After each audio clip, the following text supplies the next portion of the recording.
Olá pessoal, dando então continuidade à nossa série voltada para liderança.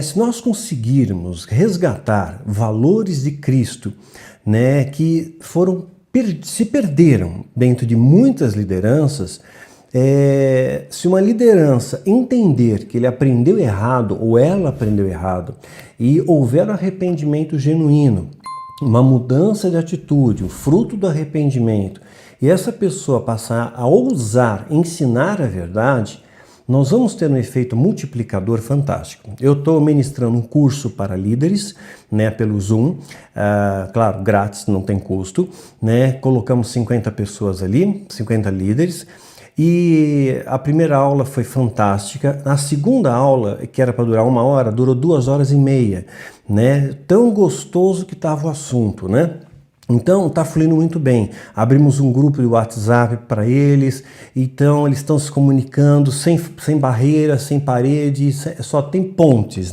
E tem sido uma experiência muito agradável para mim. E eu quero dividir isso com você, líder, Porque o YouTube, os vídeos do YouTube têm um alcance muito maior. Eu posso falar com o mundo inteiro, Ali, no Zoom também. Mas dentro de um grupo mais limitado. Embora caiba 100, eu prefiro trabalhar com 50, que eu quero saber o nome, eu quero conhecer bem cada um. Mas estou muito feliz com o resultado. São 5 aulas, 5 módulos, e esses 5 módulos eu vou gravar em vídeo aqui, ou seja, você vai ter o mesmo conteúdo, tá? A única diferença é que lá no curso é a oportunidade para tirar dúvida, a oportunidade para dar um testemunho, Então é só essa a diferença, O resto tá aqui, fácil, Mas até agora ninguém teve dúvida, sinal que, graças a Deus tem me capacitado a explicar da maneira correta. Nós estamos vivendo uma batalha espiritual. Efésios 6,12 fala sobre isso, Então, nós não temos que lutar, como Paulo fala, contra o sangue, contra carne e sangue, mas sim contra principados, potestades, contra príncipe das trevas deste nosso século, contra as hostes espirituais da maldade, Então nós vemos 4 esferas aqui. Aonde é esse palco? Aonde é o cenário de combate? Nos lugares celestiais, Efésios 6,12. Aí você pensava, como assim? No céu? Não é o céu que está descrito lá em Apocalipse, não é o céu, o terceiro céu que Paulo foi arrebatado. Esse céu está dentro do contexto, está remetendo a uma dimensão paralela, uma dimensão que nós não enxergamos, mas está presente e pode atuar na nossa dimensão, tá? É uma dimensão paralela, é isso que eles estão falando. Então, esse é o palco. Então, essa batalha no horizonte espiritual interfere no nosso mundo natural, tá? Então, nós estamos lutando contra principados, potestades, príncipes das trevas do nosso século. Eles se adaptam muito bem, Então, principados, potestades, príncipes das trevas, hostes espirituais da maldade, Então, essa batalha espiritual, embora ocorra no nível espiritual, numa esfera espiritual, ela interfere no nosso natural há séculos. Essa batalha não é de hoje, há séculos. E agora nós estamos mudando de nível, estamos ganhando um upgrade, Nós vamos para a guerra. Não é mais batalha, nós estamos caminhando para uma guerra, A trombeta já foi tocada, os sinais proféticos estão aí. Vai lá assistir o vídeo Caos Mundial, Calendário Secreto 2023, desvendando códigos. Você vai ver perfeitamente, o calendário tá todo aí aberto, A série Adrenochrome, tanta coisa acontecendo ali, A trombeta já foi tocada. Agora, nós estamos numa guerra. Para combater uma guerra, nós precisamos de guerreiros. Por isso eu estou falando, nós vamos transformar líderes em guerreiros, tá? Em guerreiros. E para ser um guerreiro, você precisa ter algumas aptidões. Você tem que ter força, determinação, Você precisa ter honra. Honrar a quem? A Jesus. A honrar aquele que está na linha de frente de comando, honrar a Jesus e os valores que Jesus deixou como herança. Você vai ter um guerreiro, precisa ter tenacidade, tem que treinar muito. No Kung Fu, por exemplo, para que um golpe funcione, numa luta real, você tem que ensaiar ele 1000 vezes. né, mil vezes no ensaio para que ele funcione naturalmente numa luta real, né? Então, tenacidade, né, para que realmente você consiga combater o bom combate. É necessário também lealdade, porque soldado sozinho não vence batalha, nós vamos precisar de grupos, e esse grupo tem que ser leal uns aos outros, né? Nós vamos precisar de estratégias, essas estratégias vêm de Deus, que vem pelo discernimento, não vem por revelação, mas vem por discernimento. Ah, estou com dúvida, não é? Mas Deus não pode dar uma revelação? Pode, mas em casos muito pontuais e regionais, não numa guerra planetária, não, isso não. Né? Se tem dúvida sobre isso, veja um vídeo meu, Profetas do Novo Testamento, você vai esclarecer essa questão, tá? E, acima de tudo, coragem. Sim, você vai ter que ter coragem. Coragem de enfrentar um sistema corrupto, contaminado, um sistema que vai te intimidar, que vai te ameaçar, que vai caluniar e que vai dar a impressão que você não é ninguém. Eles vão te detonar de tal forma, vão te humilhar de tal forma, a ponto de destruir o seu emocional. É isso que eles vão fazer, né? Vão tentar te neutralizar e te fazer com que você não tenha voz nenhuma. Tudo que você falar, vão dizer, é louco, é maluco, ele tá tendo um delírio aí, né?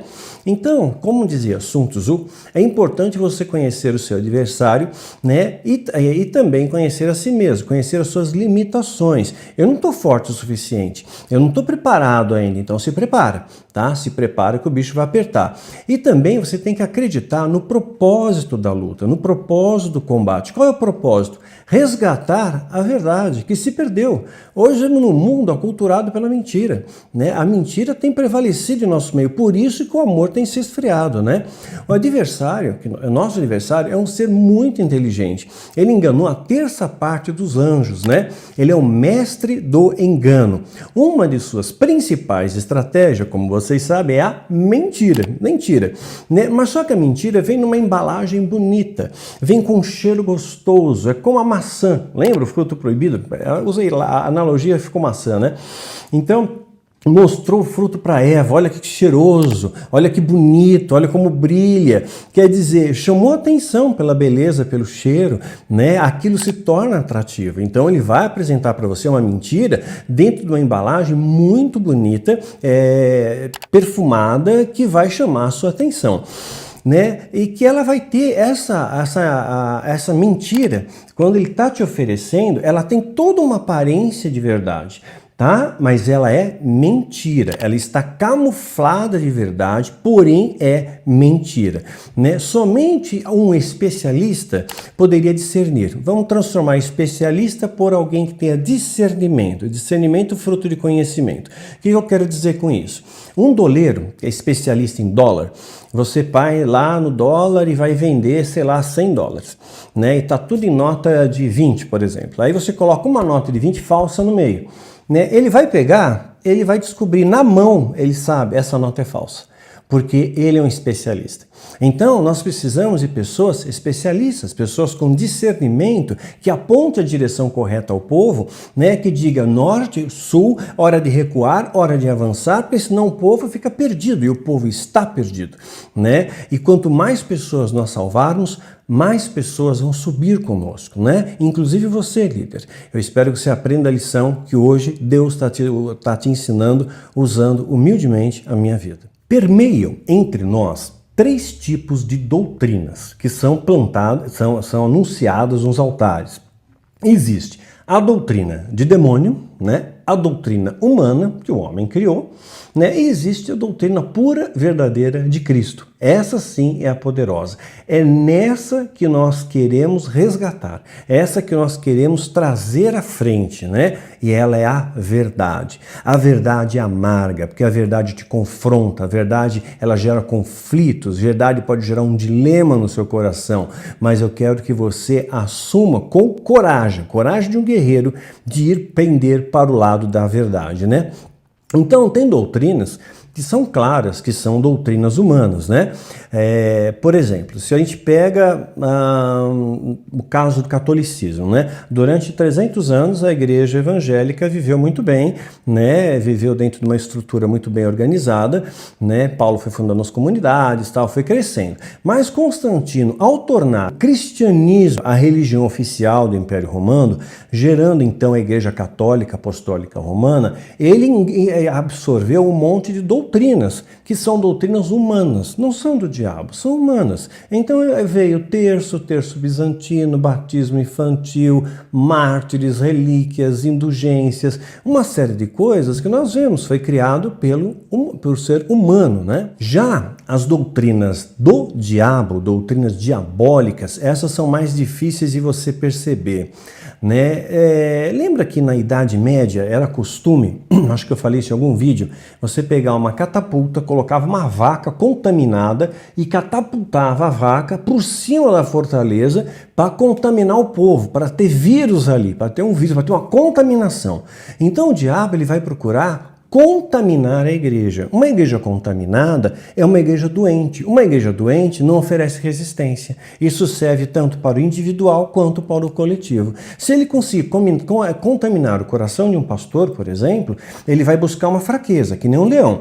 Ele ruge ao seu redor, esperando o momento certo. Ele está buscando uma fenda na sua armadura, ele está buscando um buraco na sua muralha. Se ele descobrir uma legalidade, ele vem para cima, né? E é porque o coração é a matéria-prima. Então, se aquele pastor mente, se aquele pastor rouba, se aquele pastor engana, se ele é ganancioso, se ele é orgulhoso, se ele é soberbo, o diabo encontrou matéria-prima. Então, ele tem a legitimidade de plantar uma semente do mal no coração daquele pastor. Você não precisa ser satanista para servir o diabo. Basta dar a legalidade que ele quer, né? Então, aquilo que entrou no coração daquele homem, que antes era um homem de Deus, mas agora está sendo usado pelo diabo, então, se a boca fala e o coração está cheio, a palavra está indo contaminada, está contaminando a igreja inteira. Hoje não se fala em outra coisa, a não ser prosperidade, bênção, milagre e cura. Não é assim? Né? Avivamento, ato profético. Cadê os valores de Cristo? Cadê o amor? Cadê o perdão? Cadê a compaixão? Cadê os valores de Jesus? Onde é que foram parar esses valores, né? Então, eles começam a contaminar. Se conseguirem contaminar um líder, eles vão contaminar toda uma igreja, né? E isso eles vão procurar fazer com toda a veemência. O ataque também é muito bem elaborado nas lideranças, mas eles escolhem o mais vaidoso, aquele que quer fama, aquele que quer vitrine, aquele que quer dinheiro, né?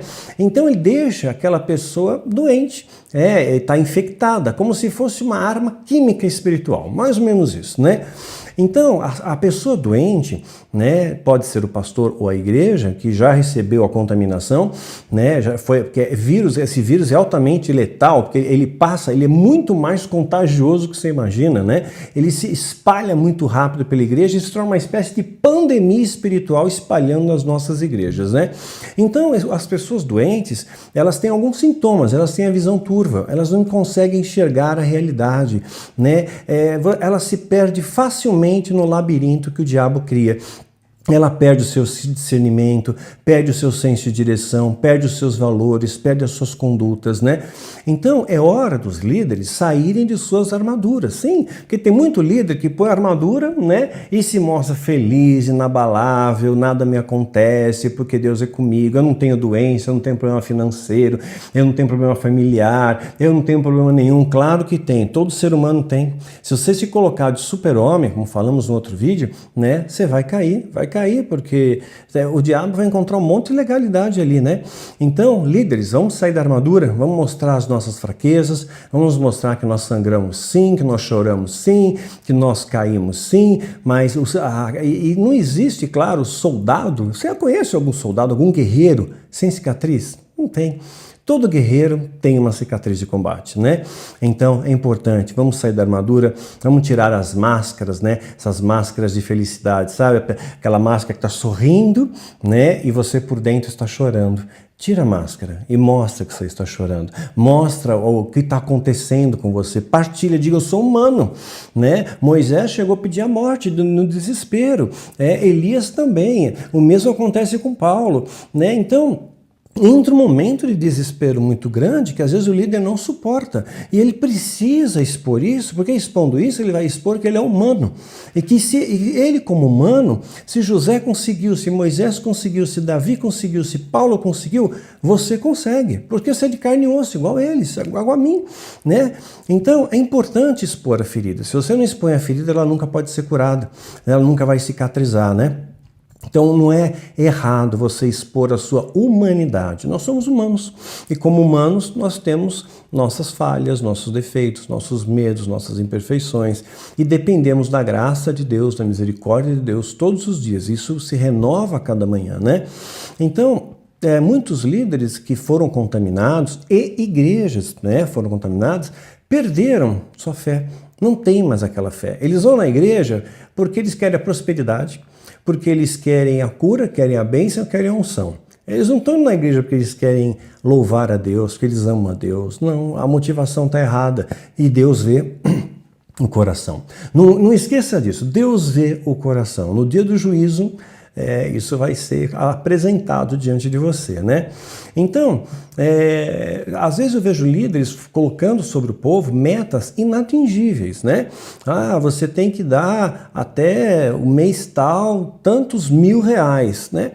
E você não tem o seu salário não é compatível àquilo, é uma meta inatingível, né?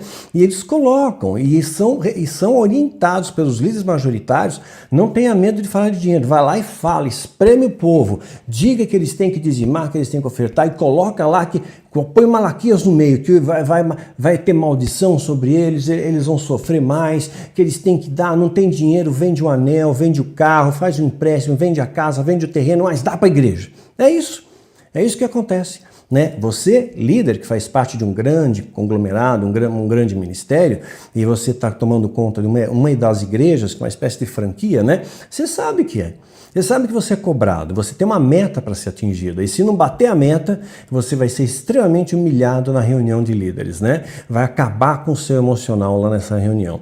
Então, o povo, quando não consegue atingir os valores pré-estabelecidos por um líder, eles começam a se sentir sem valor, começam a sentir sem utilidade, se sentem um nada. Deus não me atende, Deus não atende o meu pedido, eu fiz a campanha, eu fiz tudo certinho, eu dei todo o dinheiro que eu tinha e não adiantou nada, e eu continuo pobre, eu estou pior ainda do que quando comecei. Aí o que acontece? A culpa de quem é? É tua, porque a ovelha não teve fé. A culpa nunca é do líder, né? Que enganou aquela pessoa.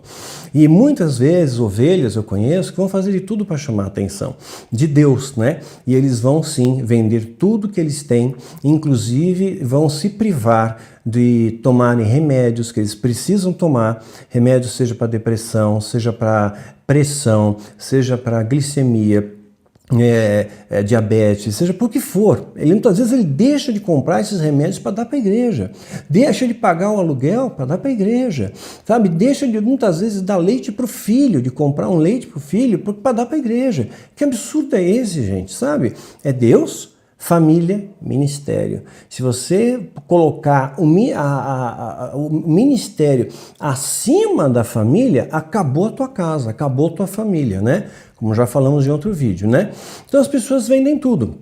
Muitos acabam saindo da igreja, não suportam a pressão, não suportando a dor e tantas humilhações em suas vidas. E a família também é atacada, tanto a família do líder, que saiu porque não aguentou tanta pressão, né, quanto a família de uma ovelha. E aí ela vai ser muito atacada, porque o diabo não tem piedade, o diabo não tem clemência, o diabo não tem compaixão, né? Por exemplo, se você contar lá na sua igreja, olha, fulano, um pastor se suicidou. Quantos pastores se suicidam, né? O que vão dizer? Ah, tá no inferno, foi para o inferno. E quem é você para julgar? Né? Deus não deu a legitimidade para a igreja julgar, nós não temos esse poder, né?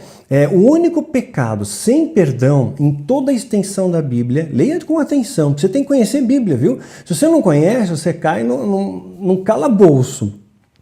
O único pecado sem perdão é o pecado contra o Espírito Santo. Você pode falar mal de Deus, pode xingar Deus, você pode falar mal de Jesus, xingar Jesus, mas o Espírito Santo não. O auxiliador não. É o único pecado na Bíblia sem perdão. Logo, por inferência, os demais pecados tem possibilidade grande, eu creio, porque Deus não acrescenta dor ao sofrimento, de perdão, uma vez que haja arrependimento, tá bom? Então, há esperança, né? Jesus chorou. Que vergonha que você tem de chorar, de mostrar sua humanidade às suas ovelhas, né? Então, quando você mostra suas fraquezas, as ovelhas começam a entender que você também é um ser humano, passivo de errar, passivo de chorar, passivo de sangrar, passivo de sofrer, passivo de, às vezes, estar abatido, né? Enfim, tanta coisa, ficar doente, né? Somos passivos, somos humanos. Paulo deixou como registro até, abatido sim, derrotado não. É isso. Você pode ficar abatido, só que não se sinta derrotado, porque Jesus é contigo, Jesus é comigo, né? Isso tem feito crescer muito, né? Se agindo dessa maneira, mostrando a sua humanidade, saindo das suas carcaças, tirando as suas máscaras, mostrando como você é de verdade, que passa dificuldade, como Paulo mostrou. Paulo não usou máscara, Paulo não usou fantasia, não disse que tudo era bom, que tudo era maravilha. Ele disse não, sofri açoite, foi apedrejado, naufrágio. Ele conta tudo o que aconteceu, passei fome, né?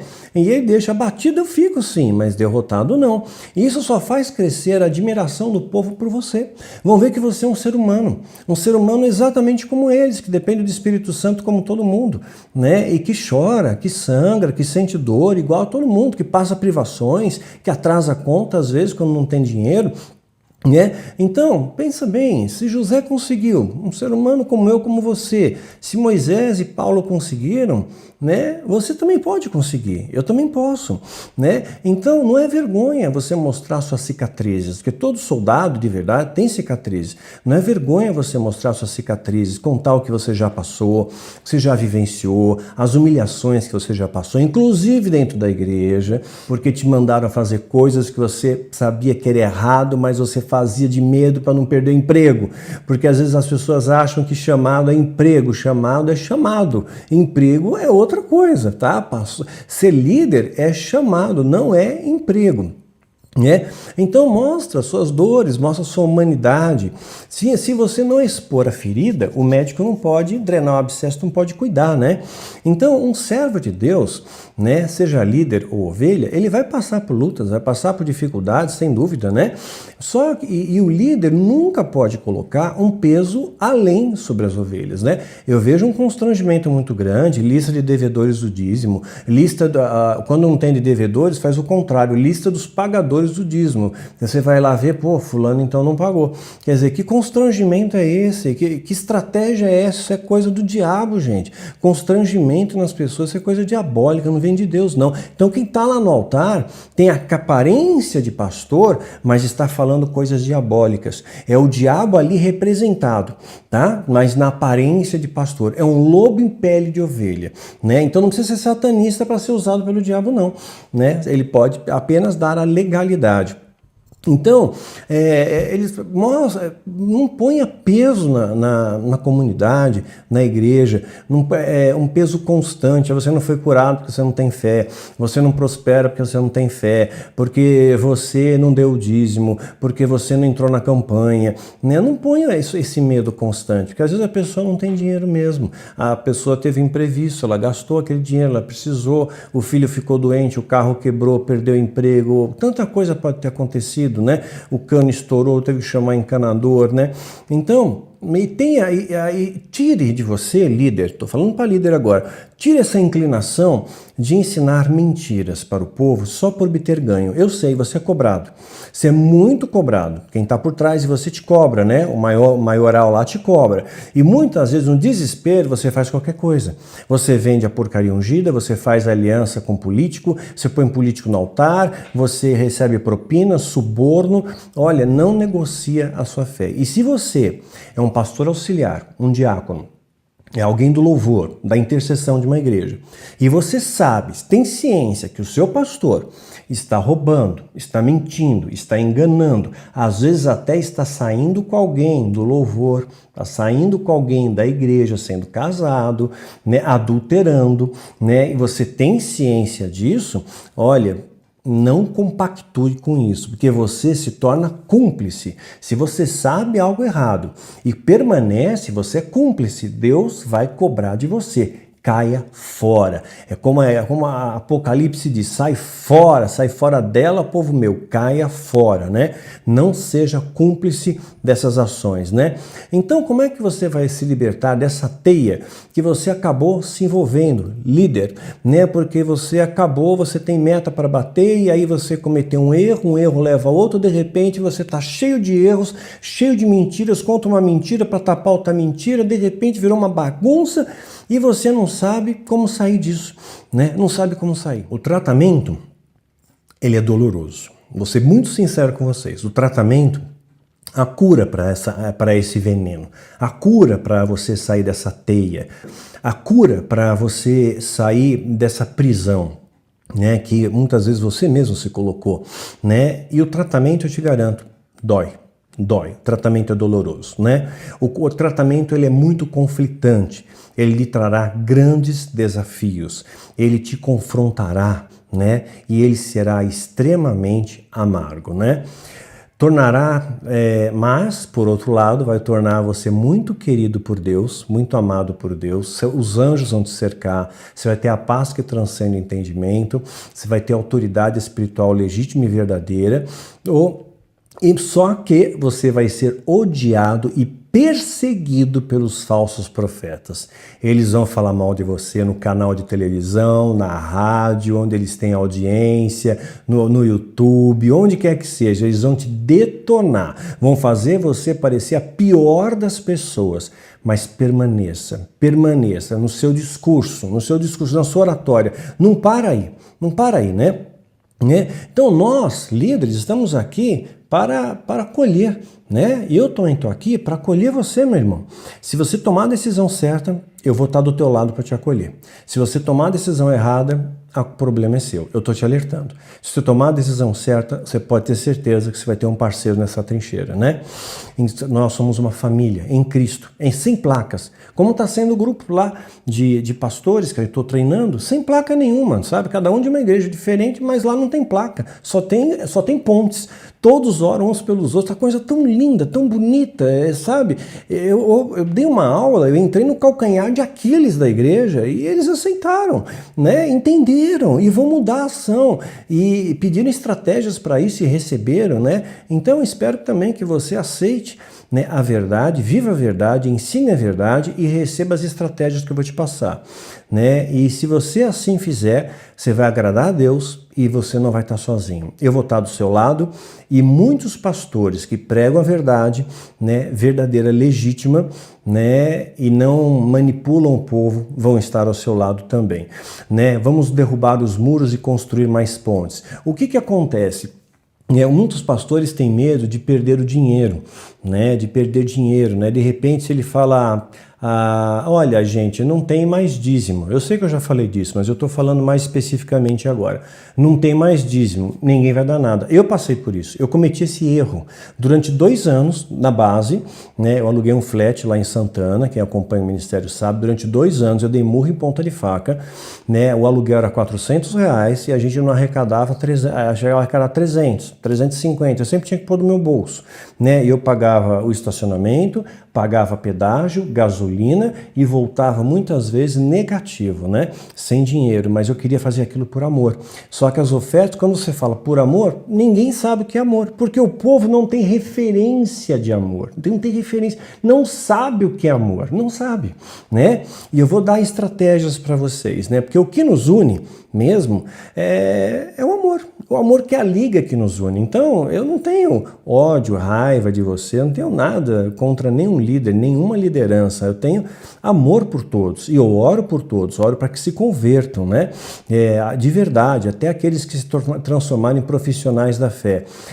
Só que o adversário nos envenenou a liderança e muitas pessoas caíram, muitos líderes tombaram com esse veneno, com mentiras, eles mentem descaradamente, e uma mentira leva a outra, às vezes você tapar uma mentira, você conta outra.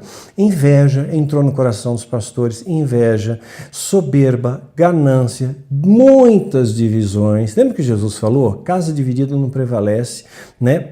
Um líder doente, amargurado, triste ou com depressão, ele precisa ser afastado da liderança, ele tem que ser cuidado, tratado, só que não tratam, não cuidam dele, não cuidam, não diz, olha, você está ruim, né? Você precisa de um tempo de descanso, descansa 10 dias pelo menos na sua casa. Não fazem isso, cobram mais e mais e mais dele, gera uma estafa tamanha que pode gerar a depressão violenta e muitos se matam, outros podem ter infarto, outros podem chegar em casa hipertensos, nervosos e podem tratar a família muito mal, descarregando a raiva neles, e aí acaba perdendo a família, que é a base da igreja, a base da sociedade. Olha como o diabo é astuto, né? Então, tem que ser, sim, temporariamente afastado. Se isso não for feito, né, você vai estar numa situação bem complicada, né? E muitas vezes os líderes são orientados a vender uma ilusão, vender uma ilusão temporária. Ele sabe que aquela ilusão, aquilo que ele está vendendo, ele sabe que não vai acontecer. É temporário. A chama logo vai se apagar.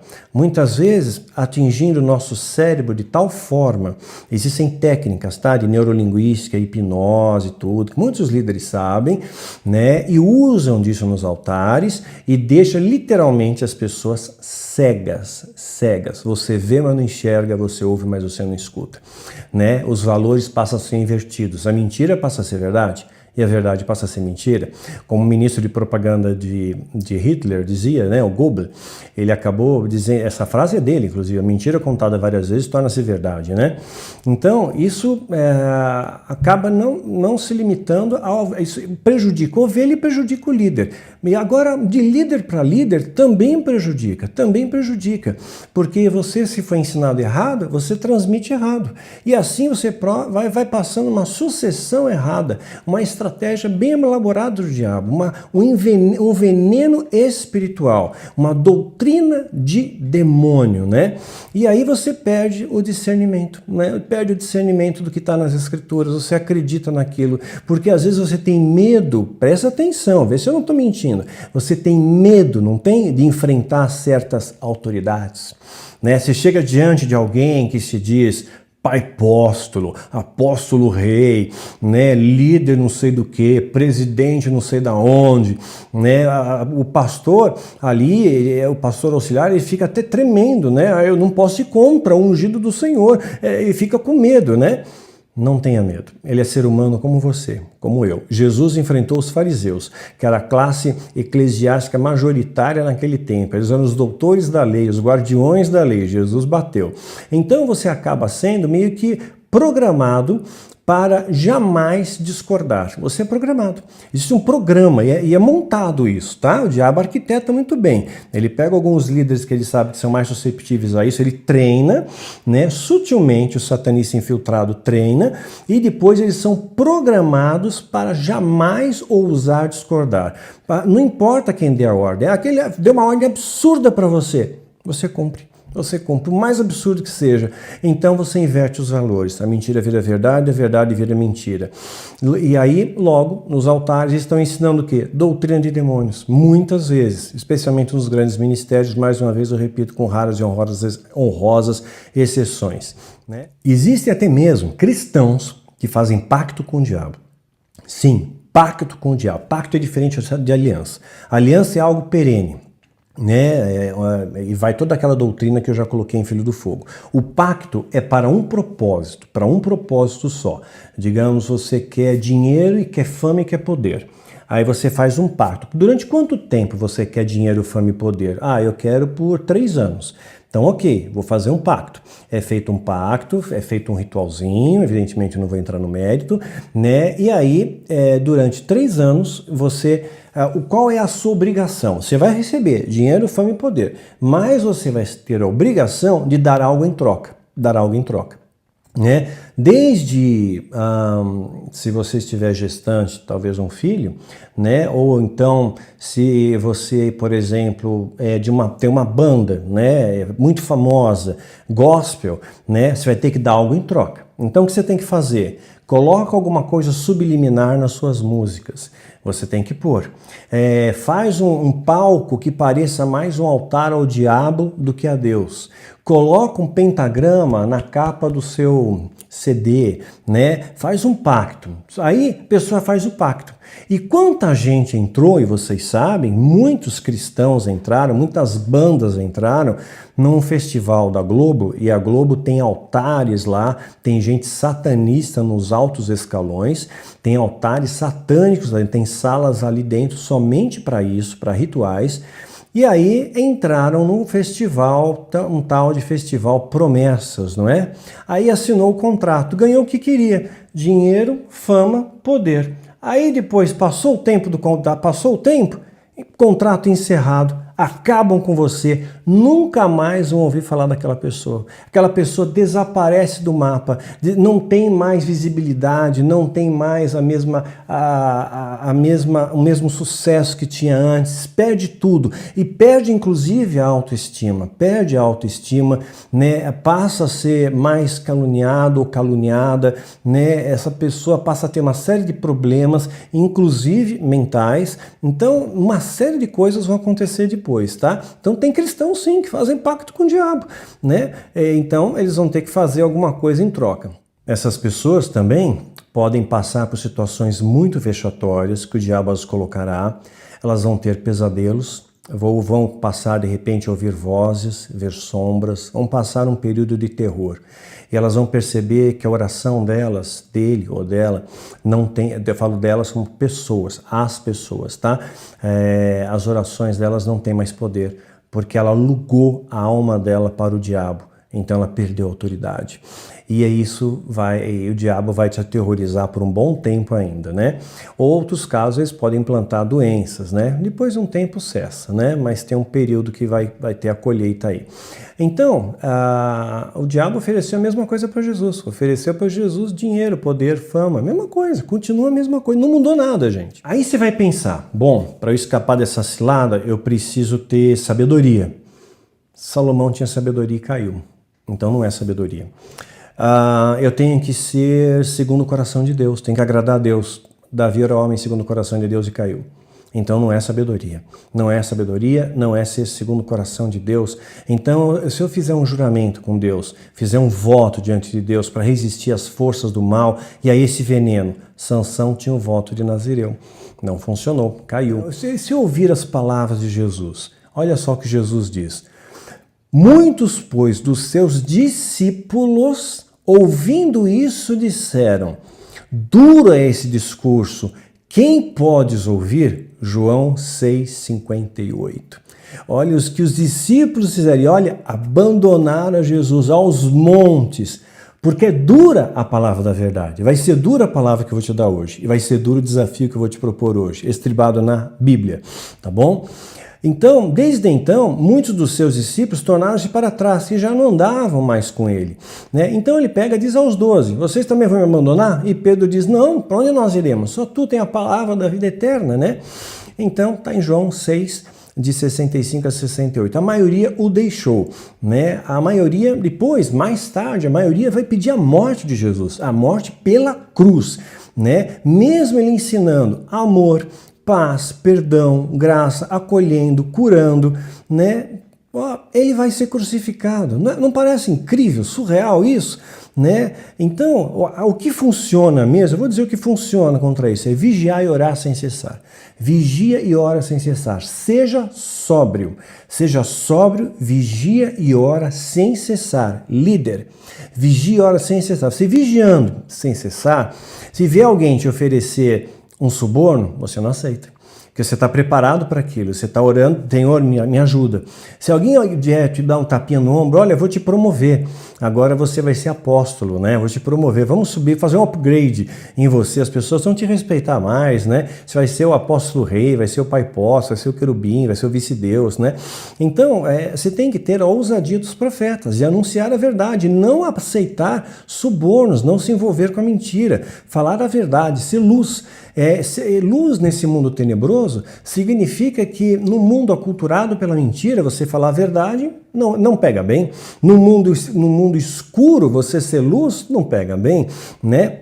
Então, o povo está correndo atrás do quê? Das fábulas. Daí isso que o povo está rejeitando a verdade. Esse vai ser, meu irmão e minha irmã, o maior desafio de toda a sua vida. Te prepara, vai colocar a tua fé em prova. Jesus fez questão de enfatizar, por isso vos disse que ninguém pode vir a mim se por meu Pai não for concedido. Ou seja, se você está servindo a Deus legitimamente por chamado, não por profissão, né? Deus te convocou, Jesus te convocou. E quando Jesus te convoca para um chamado, você jamais existe. Você pode ficar batido, mas você não vai ser derrotado, você não recua, você permanece. Esses são verdadeiramente os chamados por Deus. Muitos são chamados para a salvação, mas poucos, né, são os escolhidos, né, para serem esses líderes, que vão apontar a direção certa ao povo, que não vão se corromper, conhecem a verdade, mas voluntariamente optaram por ensinar a mentira. Foi uma escolha. Essa escolha vai ter uma consequência, tá? Né? Por ganância, essas escolhas normalmente são feitas por ganância, por dinheiro, por poder ou por fama. Ou por terem medo de enfrentar o sistema religioso corrompido, contaminado. Eu não posso enfrentar esse... Vai vir todo mundo contra mim, eu sou sozinho. Não está sozinho não, tem remanescente fiel do teu lado. Tem medo de sair da zona de conforto, muitos de vocês, né? Tem medo, né? A sua fé está esfriando, meu irmão. É momento de você resgatar os valores, né? Você tem que ter o chamado genuíno, se espelha em Jesus. Jesus é o espelho. E Jesus é um tremendo rebelde para a tua época. Vamos combinar? Jesus foi um rebelde no seu tempo. Primeiro ele afrontou os fariseus, né? Os fariseus era a classe eclesiástica majoritária naquele tempo. Ele afrontou. Agora você imagina alguém entrando na igreja e apostólica, por exemplo, do apóstolo fulano, e a pessoa entra e vai e fala para o apóstolo, seu hipócrita, seu sepulcro caiado, né, seu condutor cego, você é uma raça de víbora, você não presta, né? O que vão dizer de você? Você está possesso. Foi o que os fariseus disseram. Jesus tem parte com Beelzebul, tem parte com demônio, né? Então, Jesus foi rebelde, enfrentou os fariseus de frente, falou na cara deles, tá? Numa outra ocasião, está escrito, pois veio João Batista, que não comia nem bebia vinho, e dizeis, tem demônio, ou seja, eles estavam quietinhos lá, sentados, vieram os fariseus e começaram a incomodar. E Jesus responde, João Batista veio, não comia pão nem bebia vinho, e vocês diziam que ele tinha demônio. Aí veio o Filho do Homem, né? Jesus, e que come e que bebe. Come pão, bebe vinho, né? E dizeis, eis aí um comilão, comilão, foi chamado, Jesus foi chamado de comilão, de bebedor de vinho, né? Amigo de publicanos, né? E cobrador e pecadores, né? Lucas 7, 33 a 34, né? Então, quem estava certo nessa discussão? Além de enfrentar esse sistema religioso contaminado, Jesus entrou no templo e expulsou os mercadores. Agora imagina, hoje tem um templo lá, então tem uma mesa lá de venda, depois do horário que o culto acabar, tem uma mesa grande vendendo o óleo do Rio Jordão, a água do Rio Jordão, que não é, da torneira, a água do Rio Jordão lá por R$1.000. Está lá vendendo, sei lá, o martelo da justiça está vendendo... sei lá, o lenço ungido, a toalha santa, a fronha consagrada, tá vendendo a lâmpada ungida, alguma porcaria ungida, né? Aí você chega lá e dá uma bica na mesa, chuta a mesa e põe aquele pessoal para fora. Vocês estão contaminando a casa do meu pai, era para ser uma casa de oração, vocês transformaram num antro de ladrões. Sabe o que ia acontecer com você? Você seria taxado como demônio. Provavelmente daria uma surra e você seria taxado como demônio, né? Então, é só imaginar a cena nos dias de hoje, né? Imagina só vendendo aquelas coisas, o que diriam, né? Que Jesus estava possesso de novo, Jesus estaria sempre possesso, né? Quando você pensa em Jesus, pense em Jesus. O que te vem à mente? Primeira coisa que vem à mente. Na minha mente vem amor. Jesus é a expressão majoritária do amor. É o símbolo majoritário do amor. Jesus é o nosso modelo. Ele confrontou o sistema religioso e foi um tremendo rebelde. Ele acolheu a prostituta, né, que todo mundo desprezava. Ele falou com a samaritana. Sabe quem eram os samaritanos? Vou resumir aqui, quero terminar o vídeo em um determinado ponto aí. Sabe quem era a samaritana? Samaritana eram judeus também. Os samaritanos eram judeus. Quando houve o exílio, né, babilônico, uma parte dos judeus ficou na Palestina, né, na cidade de Jerusalém e seu entorno, e outros foram para a parte da Cisjordânia. Depois veio o povo romano, tomou a parte e tal. Então, aqueles judeus que foram para a Cisjordânia, eles acabaram casando com outros povos, né, e às vezes também se aculturando, pegando alguns dos seus costumes. Os judeus ortodoxos diziam o quê? Que eles eram a raça pura, né? Que aqueles, os samaritanos, eram uma raça impura, porque o seu DNA foi contaminado. Engraçado que chegaram a pensar exatamente a mesma coisa dos judeus mais tarde, né? E os judeus também disseram, quando Cristo estava na cruz, que esse sangue caia sobre nós e nossa descendência, nós assumimos, né? Cuidado com o que você fala, viu? Né? Palavra tem poder, você dá legalidade pro bicho, né?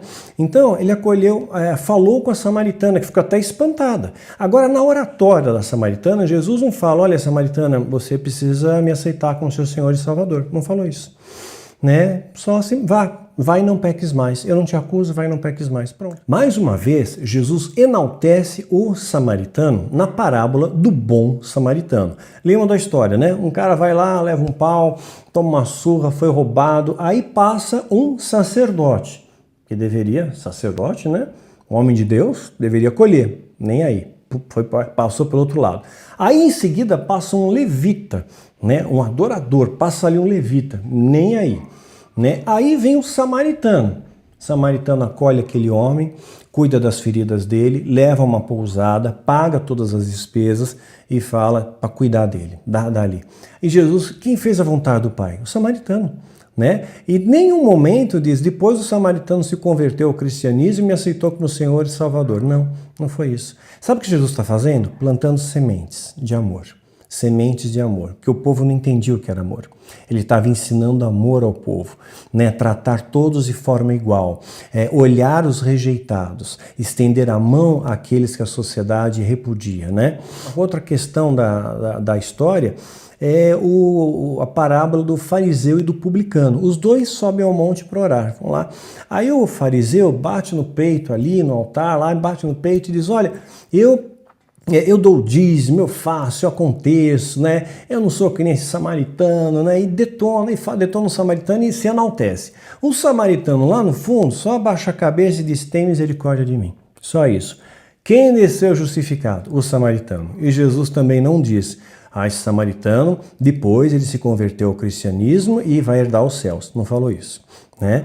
Então, ou seja, Jesus não julgava precipitadamente, Jesus colocava semente de amor. É assim que as pessoas aprendem o amor, quando você mostra para elas o que é o amor prático, quando você tem um olhar para elas sem preconceito, quando você olha para um muçulmano sem preconceito, para um judeu sem preconceito, para alguém de uma cor de pele diferente sem preconceito, para alguém que está numa condição sexual diferente da sua e você olha com preconceito. Então, quando você começa a olhar aquela pessoa como igual, com amor, você começa a despertar o amor nas pessoas. E as pessoas começam a entender o que é amor. Isso é amor, né? É abraçar, acolher, ajudar, né? Aceitar, né? Como eu sou. João Batista tinha pelo de camelo, olha como ele se vestia, né? Cinto de couro, comia gafanhoto com mel. E não há profeta maior nascido na terra além de João Batista, né? Então, quem desce justificado? O publicano, né? Mateus, inclusive, apóstolo de Jesus, um dos 12 apóstolos, ele era publicano, sabia? Ele era cobrador de impostos, ele foi escolhido na coletoria. Ele estava lá na coletoria, Jesus passou por ele, me segue. Ele foi, seguiu, né? Largou tudo lá. Todo mundo deve ter ficado boquiaberto, né? Então, a justiça de Deus, a gente não entende. Como é que funciona a justiça da mulher cananeia, que tocou nele?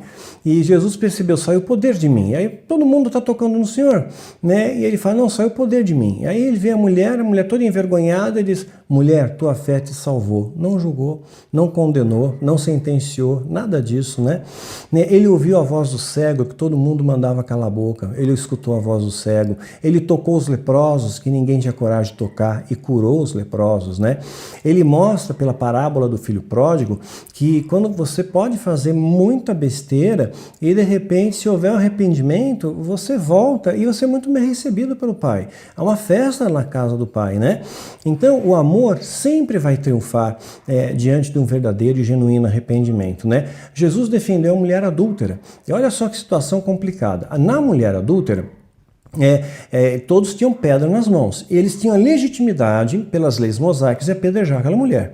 Né? Jesus, então, qual o critério de julgamento de Jesus? Como é que Jesus julga? Diferente de como nós julgamos. A gente vê como espelho, em partes, né? Que nem eu coloquei no vídeo meu, o enigma do espelho, vale a pena você ver. Então, você vê um pedacinho só.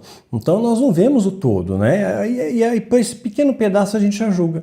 Né? Então, Jesus, ele tem um critério diferente do julgamento que nós temos. Por isso que ele proibiu a igreja, não deu a missão à igreja de julgar. Deu de pregar o evangelho a toda criatura, amar a Deus acima de todas as coisas, ao próximo como a ti mesmo, né? Determinou o batismo, a ceia, mas ele não deu poder para a igreja julgar, né? Porque a igreja não conhece, não tem conhecimento, estrutura para saber os critérios de julgamento de Deus. São bem diferentes dos nossos.